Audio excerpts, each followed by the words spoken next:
খেজুরির পশ্চিম ভাঙনমারিতে জলসা দেখতে গিয়ে 22 বছর বয়সী সুজিত দাস ও 65 বছর বয়সী সুধীর পাইকের মৃত্যু হয়।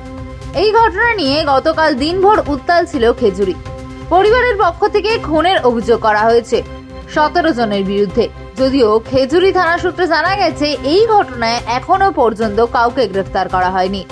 পরিবারের পক্ষ থেকে জানানো হয়েছে গতকাল ময়না তদন্ত না হওয়ার কারণে আজ তমলুক জেলা হাসপাতালে মৃত ব্যক্তিদের ময়না তদন্ত হয়। সেই সঙ্গে আগামীকাল 12 ঘন্টা খেজুরি বন্ধের ডাক দেওয়া হয়েছে। এর মধ্যে জাতীয় সড়কে ছাড় রাখা হয়েছে।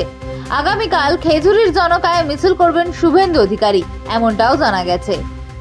বিপিএসসি যে এখানে যে পিলারে লাইট বাঁধা ছিল, হ্যালোজেন লাইট, ওই লাইট ঘাড়ের উপরে এখানে একজনের ইলেকট্রিকিউশনের যে উন্ড হয় সেই উন্ডও আছে এবং প্রাইমারি ওপিনিয়ন অফ ডক্টর ওনারা বলছেন যে একজনের প্রথম লাইটটা পড়ে ইলেকট্রিকিউশন হয়েছিল, ইলেকট্রিকিউশন হওয়ার পরে সেকেন্ড ওয়ান যিনি ছিলেন তার সঙ্গে ওই লোকটা টাচে ছিল, তার জন্য সেকেন্ড ওয়ানও ইলেকট্রিকিউশন হয়েছে।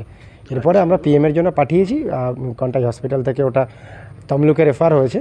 পিএম ডক্টর আরও কনফার্ম করবেন আফটার ওনার অ্যাভেলেবেল যে টেস্টিং মেথড আছে, তারপরে আমরা আরও ক্লিয়ার হতে পারবো। এক্স্যাক্টলি মানে ইনসিডেন্টের টাইমটা কটা নাগাদ বলে? কালকে রাত ঠিক 2:30টার দিকে এটা হয়েছে।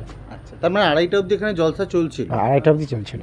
স্যার, 2:30 অবধি জলসা চলছিল, তার কি নির্দিষ্ট পারমিশন বা কিছু ছিল? কোনো নির্দিষ্ট পারমিশন ছিল না এবং আনঅথরাইজলি ওরা করছিল, উইদাউট পারমিশন জলসা যে করছিল সেটাও আমরা খতিয়ে দেখছি, তার এগেনস্টেও লিগ্যাল অ্যাকশন হবে। স্যার, থানার থেকে তো 2 কিলোমিটারের ডিস্টেন্স নয় স্পটটা, তাহলে করছিল কি করে? আপনারা কোথায় ছিলেন? না, আমাদের কাছে খবর ছিল না, খবর পাওয়ার পরেই আমরা এসেছিলাম। আপনারা যখন ইনসিডেন্ট হয়েছে তার কতক্ষণ পরে আপনারা এসেছেন?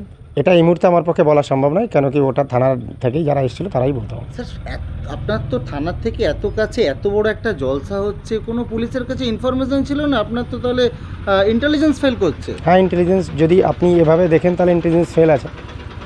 ঠিক, তার জন্য 2 জন মানুষকে মারা যেতে হলো স্যার। মানে আপনারা যদি সক্রিয় থাকতেন তাহলে তো এটা হতো না। না, পুলিশ কিন্তু খবর পাওয়া মাত্রই পুলিশ এসেছিল।